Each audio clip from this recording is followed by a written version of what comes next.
Hello and welcome to Shellfish Rebecca. Today we are going to be talking about the books that I read in October. Only read 4 books because I think there was a big stretch in there where I just didn't feel like reading. I also was gone one weekend and just did not want to read it all. And I thought I had a lot of driving. I thought I was going to read. I didn't. The first book that I finished was The Bitter Twins by Jen Williams, which is the second book in the Winnowing Flame trilogy, maybe. I think it's supposed to be high fantasy. I'm not a fantasy expert. I did not like this book as much as the first book. To me, it was, I don't know if it was middle book syndrome or what. It reminded me a lot of when I first read Lord of the Rings, and that was in middle school, so I don't quite remember which book I did this with, but it reminded me a lot of when I did not want to read the Sam and Frodo parts of either Two Towers or Return of the King. I was at the end, the Sam and Frodo stuff is interesting, but I was just like, I'll read the Sam and Frodo chapters, but let's get through them. And I know Game of Thrones has also had that issue where I think it's different for everyone, but you're like, I don't care about this person's point of view. This book did the same thing where the characters are split up, and I did not care at all about the chapters with the sister. I think I've skimmed some of them. I didn't care about them that much, and I still don't care at all about that whole plot line or anything with the queen. And that's maybe my problem with fantasy. I don't care that much, and I'm not like a huge dragon person, so it wasn't a bad book. It was just, I would have liked it a lot more probably if it was a lot shorter. But then again, this is kind of a genre that's known for the long books. I think someone who's really into high fantasy might disagree. The second book I read was The Vaster Wilds by Lauren Groff. This one came in, I guess I put it up on hold at some point. It came in as an ebook from one of the library systems, I don't know. I can't remember exactly why I put it on hold. I think I thought it was historical fiction. Luckily it was pretty short because going on Goodreads, a lot of people gave it the literary fiction tab, which always means it's going to be depressing. And it was. I did like the writing a lot. I think there's a lot of commentary there's a lot of talk about diarrhea and the various ways it's described. So if you don't want to read about that, don't. If you want a nice happy book, don't. It was not what I thought it would be. I thought it would be more of a historical fiction about that time period, and although it did seem very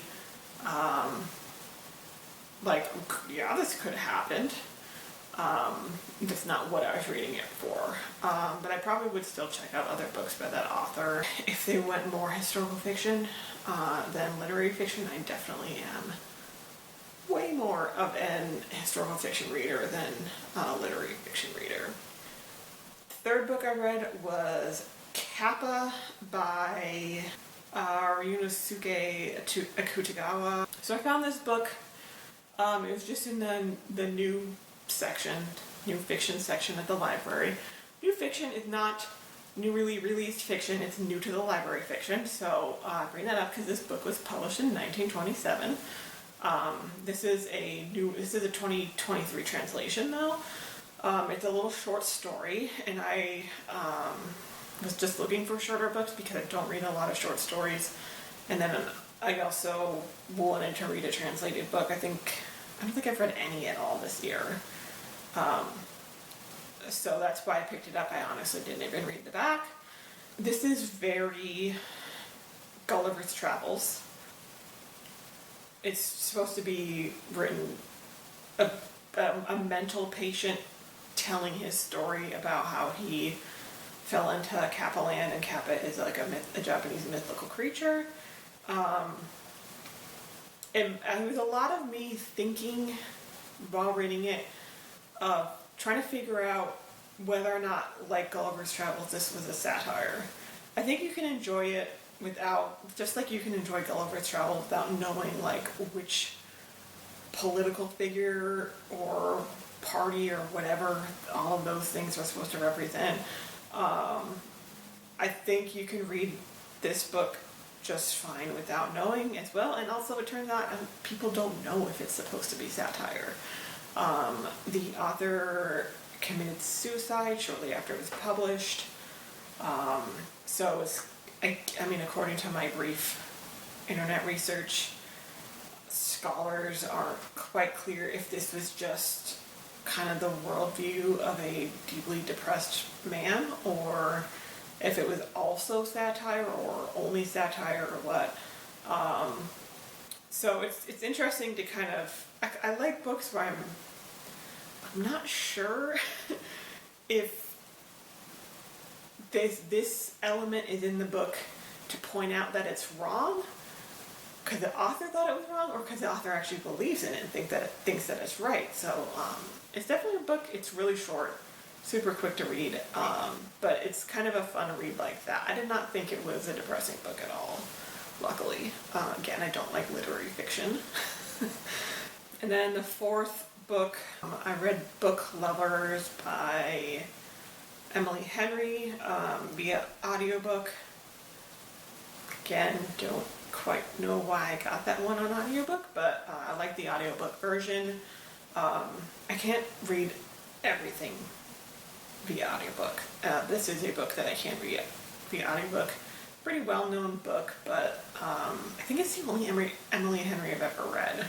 It's kind of making fun of the small town romance trope. Big city person goes to small town and falls in love, and she's a literary agent, and then the main love interest is an editor, and it's a small town, and stuff happens. It's not entirely a romance. It's definitely a little more, I would say, I wouldn't call it chick lit. It didn't quite get into, it wasn't quite as superficial as what I consider chick lit to be. But I think everyone probably has a different idea of what that is, and also that it gets into the whole how publishers treat books about and for women. But there's a lot about a sibling dynamic that goes on in this book, and also kind of growing up and deciding how you want to prioritize things. So it's definitely not just a little like rom-com or anything like that. But I enjoyed it. I guess I gave all of these books 4 stars for very different reasons. Some other things in October for me, I mentioned I've been getting into figure skating. We had watching figure skating, but one of the Grand Prix was up in Vancouver, Canada. So I went up there to watch one of the sessions, and I learned a valuable lesson, and that is to not buy, unless you're a seasoned Canadian, don't buy tickets to both sessions. I didn't. I'm very happy that I didn't, because the first session was 4.5 hours.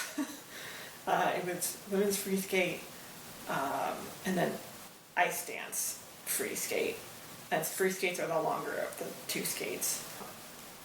It's just a long time. I was in like the 4th row. It was very cold, and at this rink, which is the UBC rink, you are actually like the first row is like really close to the ice. It's not even really up that much.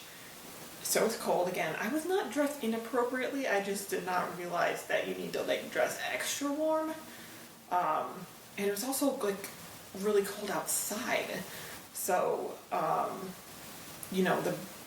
you're cold inside, and you go outside and it's even colder. So I was not quite prepared for that, not quite prepared for it being 4.5 hours long. Apparently you can bring in a lot more than other sporting events I've been into. The last time I went to a skating thing, which was Stars on Ice, you could not bring any bags inside. Like you couldn't have a small purse. So I looked and I didn't see anything that said you couldn't have a small purse, so I brought a small purse.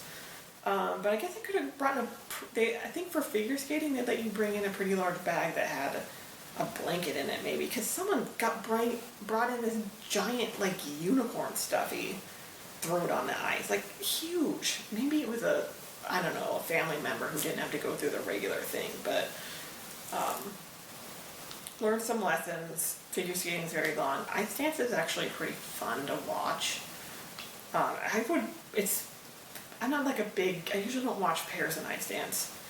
But they do perform a lot more, so that was fun. But specifically for ice dance, you want to be on the same side as the judges. So it was actually really hard to get a seat on the judging side. Also, a ton of people did not show up for this event, but it was apparently sold out. So who knows what's going on with these Canadians and their tickets. Would have been a lot more fun, and also probably warmer if it was actually full of people. But it was still fun to watch in person. Just, dressed really warm. And if you can't sit in a plastic chair for a very long time, probably get a seat in the back so you can stand up a lot and walk around. So get one in the fourth row. I've also, because I've had to get Peacock to watch the figure skating, been rewatching 30 Rock, which has been really fun. I have not watched an episode yet, and I think I'm in the 4th season where there isn't something that's super funny in it, or none of them have been boring, or like I haven't wanted to skip any of them, which is not always the case for rewatches. So it's been a really long time since it was on Netflix, so I haven't watched it in a really long time, and I've been enjoying that. So that's my October wrap up. I hope you enjoyed this video. If you didn't, you don't need to let me know. And I'll see you in another one maybe.